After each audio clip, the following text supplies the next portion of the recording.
मित्रों, रावण का नाम सुनते ही उसकी अपार शक्तियां याद आ जाती हैं।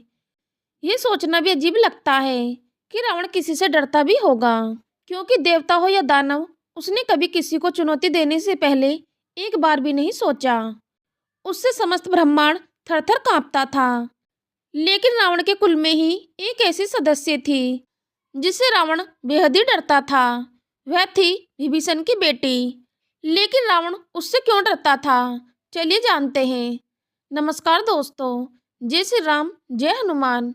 स्वागत है आपका हमारे यूट्यूब चैनल प्राचीन स्टडी में। दोस्तों, सवाल आता है कि अगर विभीषण की बेटी इतनी प्रभावशाली अथवा शक्तिशाली थी तो रामायण में उसका जिक्र क्यों नहीं मिलता। चलिए जानते हैं इन सवालों के जवाब। रामायण में विभीषण की बेटी का जिक्र है, लेकिन थोड़ा सा, और वह भी केवल उस समय जब रावण ने माता सीता का अपहरण कर उन्हें अशोक वाटिका में रखा था। विभीषण की बेटी का नाम त्रिजटा था।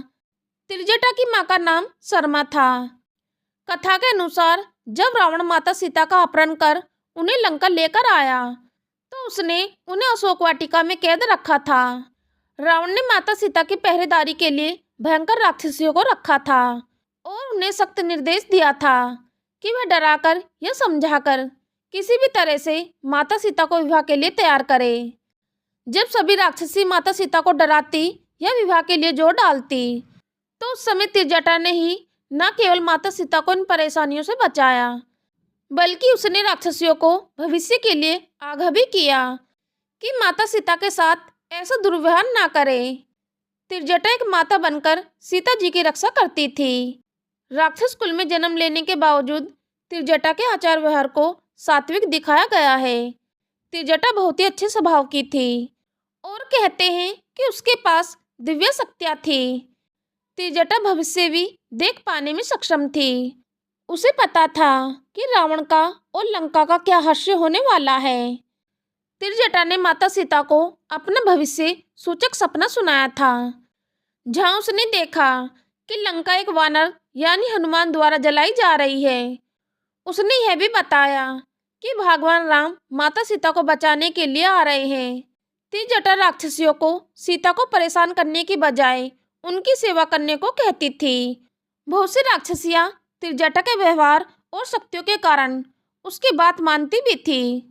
रावण भी त्रिजटा की इन दिव्य शक्तियों के बारे में जानता था, इसलिए वह कभी भी त्रिजटा से उलझने की कोशिश नहीं करता था, बल्कि कहीं न कहीं उससे और उसकी भविष्यवाणियों से डरता था। रावण यह भी जानता था कि त्रिजटा भगवान विष्णु से प्रेम करती थी और उनकी पूजा करती थी। बनारस में है माता त्रिजटा का मंदिर। माता सीता ने त्रिजटा को वरदान दिया था कि कार्तिक पूर्णिमा के अगले दिन ही उन्हें भी देवी के रूप में पूजा जाएगा।